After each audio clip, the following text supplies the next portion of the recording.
Alright guys, so don't normally do these type of videos, but yeah, I thought I'd give a quick update on Automobilista 2. There's been huge news that's been released just yesterday, last evening basically, about a load of changes coming to AMS2.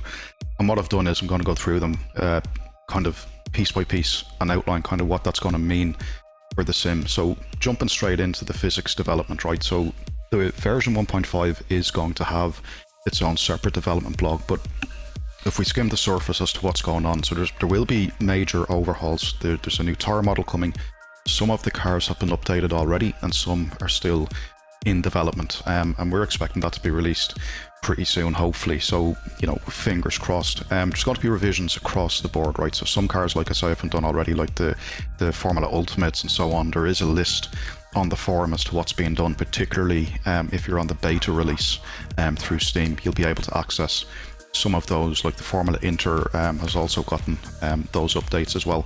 But yeah, they're going to have their own separate dedicated let's say blog post that will detail the physics model. So again, Automobilista 2 going from strength to strength, and no surprise really with, you know, Riza being Riza.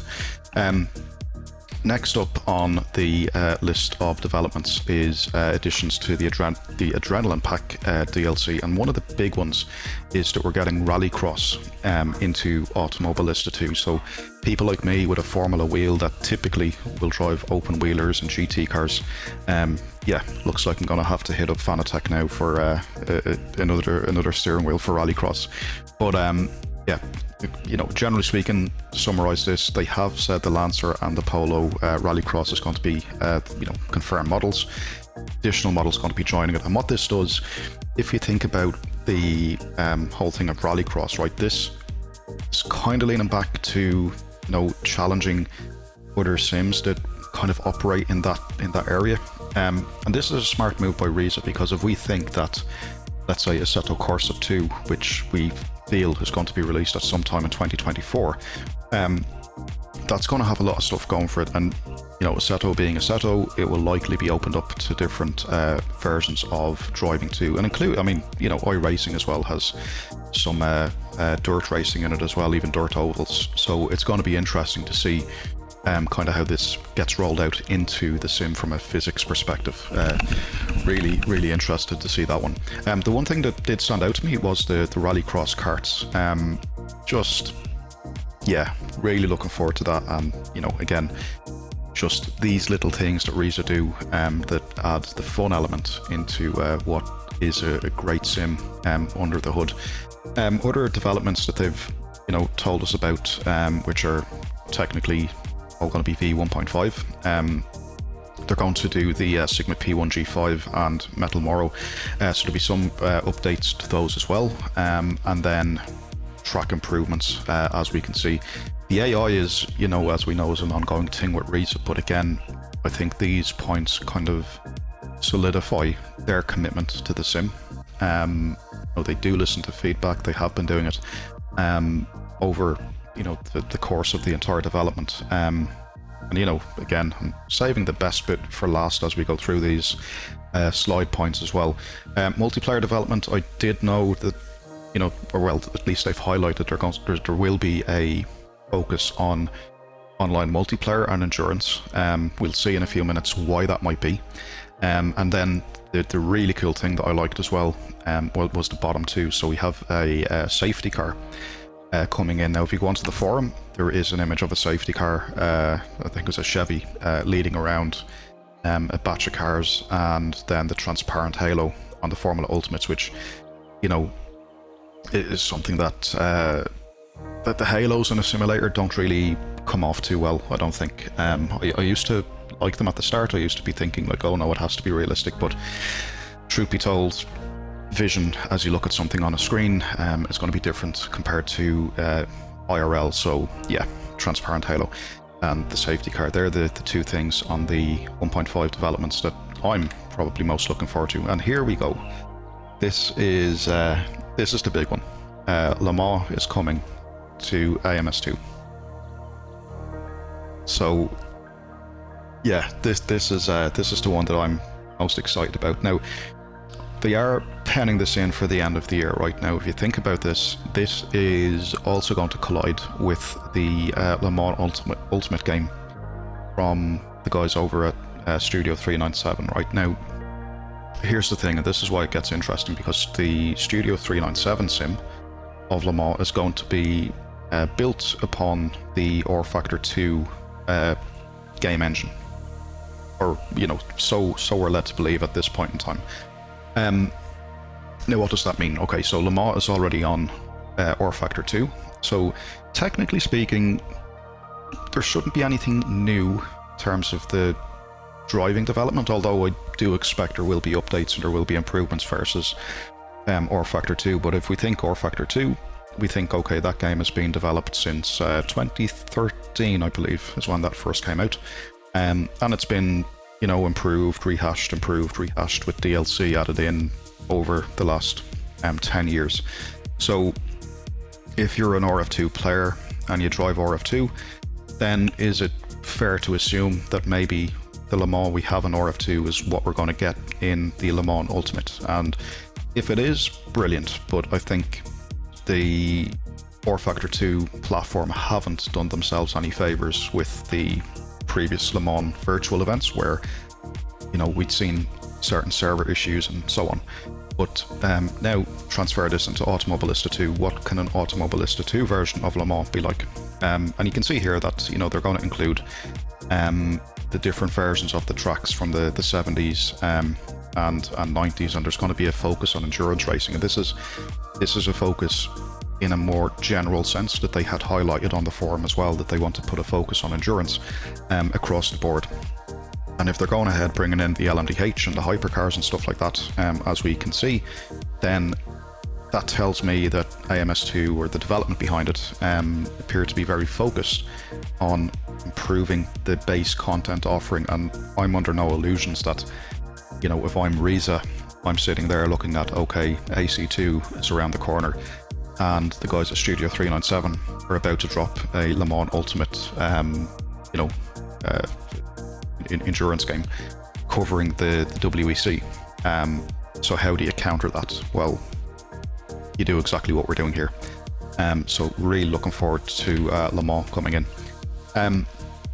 Anyone familiar with with Automobilista 2 will be familiar with the Riza backer program.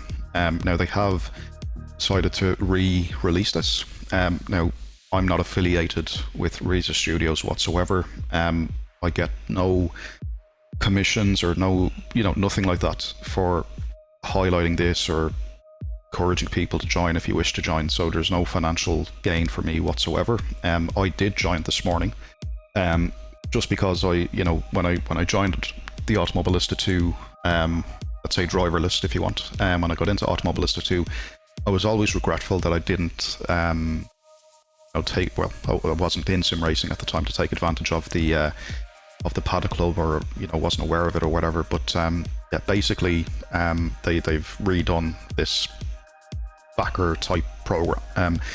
So you can access it through the forum. There is a few additional things here. So yeah, so we can access that. It's done through a forum store basically. So it's like you go into the forum store, you associate your Steam account with the forum, and you then follow the click path. We'll bring it to PayPal, and then yeah, here is the pricing option. So if you're a new member without AMS2, it'll be $199. If you have the base game, be $170, but it does include all the DLCs, which is kind of cool as well. And now if you already have the DLCs and stuff like that, then you get it for $99.99, which if we think the future updates, you'll also get access to some of the betas and stuff like that as well. I'm sure they will iron out details. I'm just going through a top level summary here, and here's just some of the things that it includes.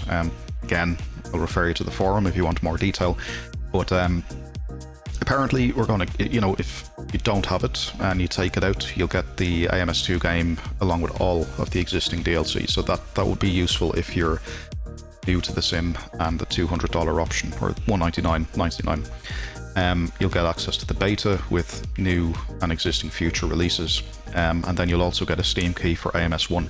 Now I've downloaded AMS1 previously. It is a great sim.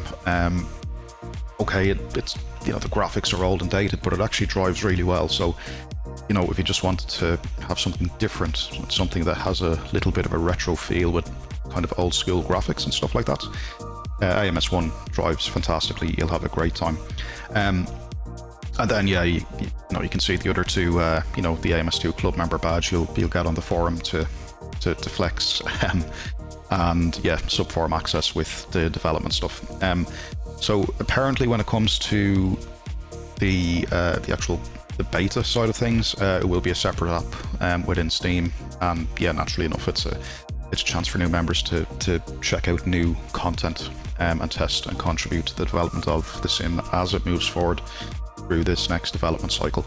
And I think just on that, this next development cycle, I think is going to be really, really exciting for AMS2, because no longer are they developing, let's say, in a vacuum with known competition. And what I mean by that is when AMS2, it's been out for a while now, but it's been up against, R Factor 2, ACC, AC, Race Room, so the competition for them has been known and they are already established, right? So Reason know what they're going up against up to this point. Now at this point is where it changes, because we've got Assetto Corsa 2, which is just around the corner. We also have the new WEC game, Le Mans Ultimate, about to be released. And then if you want to consider, which I don't really, but ACC, like they're going to release like a GT2 pack at the end of the year, I believe, and some other updates. I think the real losers in this will be the ACC people, which I race ACC as well, but I really think they've been asleep at the wheel a little bit. Like, they have the official license for the SRO GT World Challenge, but haven't managed to add enough tracks or enough content. And I can tell you now, as an ACC driver, the sim does feel a little bit stale. Don't get me wrong, it's very competitive, and that's what keeps me going back for my competitive league racing, but it is a bit stale. If Automobilista 2 manage to nail this, especially with Le Mans, we've got other brilliant tracks in AMS2 already, and if they manage to nail the endurance side of things in a similar way that ACC have, because ACC do that really, really well, I'm not going to lie. If they manage to do that, I think Automobilista 2 will literally, it will blow the roof off. It really will. The Le Mans Ultimate versus AMS2. If you had, initially, and again, I know both games and both updates and stuff haven't been released yet, but I was more excited about the R Factor 2 release, or well, Le Mans Ultimate, let's say, which is going to be its own separate game. So I was very excited about that, because certainly by the end of this year, I probably will be looking for alternative to ACC week in and week out. And I know me and my league racing buddies, like, we were looking forward to that as well. But I have to be honest, if AMS2 deliver on all of this and they do it in a good and competent way, I would not be surprised to see AMS2 kind of take the lead in the sim racing world. Versus ACC. AC2 is a bit of an unknown, right? Because we look at AC1 has lasted the test of time. It'll probably outlive me. But that positive is also a negative, right? Because in the AC, there is no kind of base. Everybody has all different content, all different versions of different reiterations of tracks and cars, and and then you've got paid DLC, you've got free DLC on AC, and when a game is open too much, what you end up with is so many different car track class combinations that the competitive field is so spread that nobody gets on. Well, I won't say that nobody gets online, but it's not focused. Where if you look at ACC, it's pretty much GT3, GT4, and everyone knows that there's a set number of cars, a set number of tracks, and what that does is that focuses people onto just that. Now, if we look at Le Mans Ultimate, from Studio 397, that will likely have the same effect because, you know, it's endurance racing. You're going to have hypercars, LMP2s, and GT3s or GTEs. If I think it's based off this current year. So that will focus the field.